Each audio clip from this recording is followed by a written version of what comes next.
कौन कह रहा है मोदी जी ने सिर्फ मेलोनी को मेलोडी खिलाई है? देश के टैक्स पेयर का करोड़ों हजम करने वाले भी मेलोडी लील कर पत्रकारिता कर रहे हैं। इधर जनता के खाने पीने के वांदे हो रखे हैं, उधर मेलोडी पत्रकारिता चल रही है।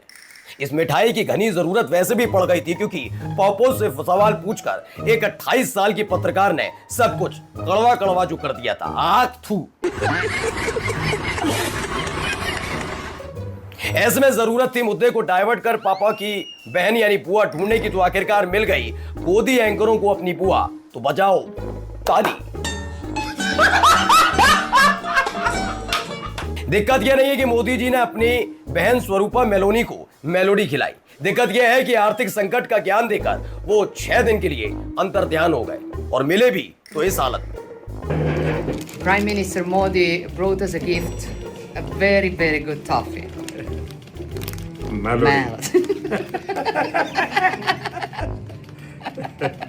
उधर उनकी पार्टी के लोग समझ नहीं पा रहे कि ई रिक्शा खरीदना है या फिर मेलोडी। मेलोडी खाओ, खुद जान जाओ। नमस्कार, मैं हूं प्रज्वल गौतम और आप देख रहे हैं हरी खरी। गोलमाल है भाई, सब गोलमाल है। अगर अभी तक आपने हमें सब्सक्राइब नहीं किया तो अभी कर लीजिए। हम YouTube के साथ साथ Facebook, Twitter और Instagram पर मेलोडी नहीं, वो तो आउट ऑफ स्टॉक हो गई है ना। 2 जून की रोटी खाते मिल जाएंगे। हिंदुस्तान में नारी को देवी माना जाता है, लेकिन जब 75 साल के मोदी जी ने 49 साल की मेलोनी को मेलोडी दी। ये सब क्या देखना पड़ रहा है? अच्छा है मैं अंधा हूं। तो लगा कि खुद नारी देवी होती है कि कॉन्सेप्ट पर गले की नसें दुखाने वाली महिला एंकर ने इस कॉन्सेप्ट को साइडलाइन कर दिया। और ये सब तब है जब ज्यादा ट्रोल हो जाने पर यही वाली दीदी लोगों को थाने कचहरी के चक्कर कटाने का विनम्र निवेदन करती कई बार दिखी है। अरे बाप रे, ये तो धोती खोल रहा है। मेलोडी इतनी चॉकलेटी क्यों है? मेलोडी ऑनलाइन मिलनी इस समय मुश्किल हो गई है। खैर, इस वाले वीडियो ने तहलका मचा दिया। तहलका मचना ही था जब देश के लिए सब कुछ न्योछावर करने वाले ऐसे वीडियो बनाते दिखे। लेकिन हैरत हमें कम इनकी ही पार्टी के लोगों को ज्यादा हो रही है। समझ नहीं पा रहे कि रिक्शा खरीदे या आउट ऑफ स्टॉक हो चुकी मेलोडी। आपने ले लिया इनकी उलझन आगे दिखाएंगे, लेकिन इनसे ज्यादा गोदी एंकर टेंशन में चल रहे हैं। टेंशन है 28 साल की ये पत्रकार जिसने बीच प्रेस कॉन्फ्रेंस में मोदी जी को टोक दिया।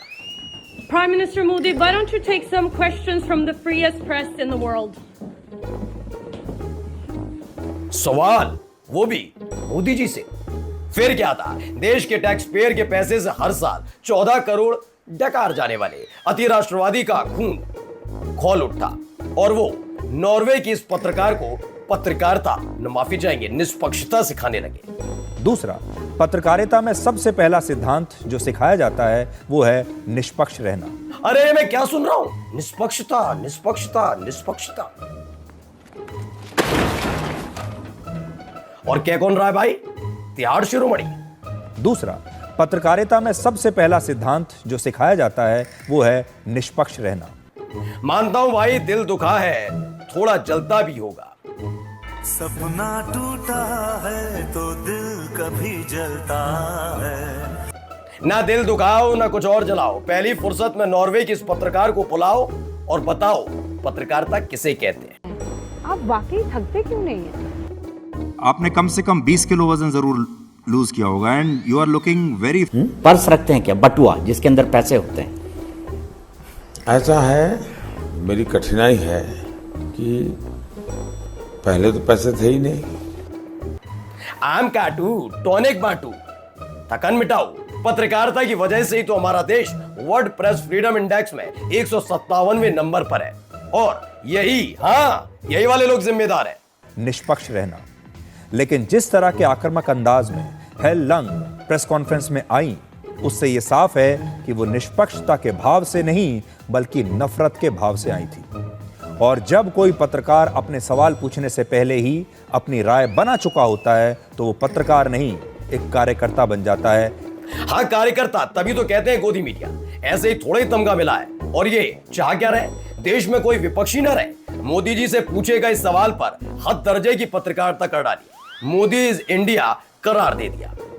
भारत में प्रधानमंत्री मोदी के विरोधी हेल लंग को बधाई दे रहे हैं। भारत के अपमान पर वो तालियां बजा रहे हैं और वो ये भूल गए कि ये अपमान प्रधानमंत्री मोदी का नहीं है, ये अपमान भारत का अपमान है। वही अव्वल दर्जे की चाटुकारिता की प्रतियोगिता शुरू हो गई है, खुद ही देख लीजिए। जिस प्रेस फ्रीडम इंडेक्स की इस पत्रकार ने बात की, उसकी फंडिंग भी जॉर्ज सोरोस के इसी एनजीओ से आती है। प्लीज ये अच्छा सही कह रही है अंजना मोदी, सॉरी अंजना दीदी। ये इत्तेफाक थोड़ा ही हो सकता है कि आपका चैनल सरकार से गपागप सरकारी विज्ञापन निकले और सरकार की हुजूरी भी करे। ये तो सिर्फ नॉर्वे वाले पत्रकारों से पूछना है, ठीक कहा ना? बंद करो, हाथ जोड़ के मैं मोदी साहब से गुजारिश करता हूँ। असल में निष्पक्षता का मतलब आम बटुआ या टॉनिक वाली पत्रकारिता नहीं होती, बल्कि आर्थिक संकट की अपील करने वाले महामानव से ये पूछने में होती है कि वहां मेलोडी बांटी जा रही है और यहाँ आपके देश में जनता बूंद बूंद पानी के लिए तरस क्यों रही है, वो भी उस प्रदेश में जहां लंबे समय से कमल छाप पार्टी सत्ता में है।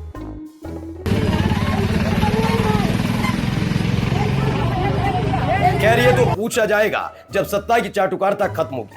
40 कदमों की दूरी तक बिहार के मुख्यमंत्री क्या चले, गोदी मीडिया न्यौछावर हो गई।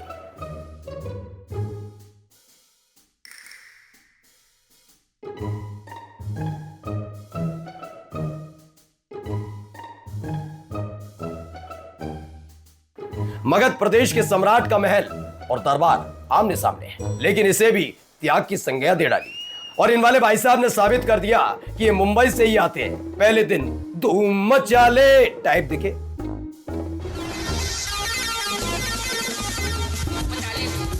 और फिर तपती दोपहरिया ने पीठ को झुलसा दिया। चलती गर्मी, चुपती चलती गर्मी का मौसम आया तो ले निकले लाव लश्कर।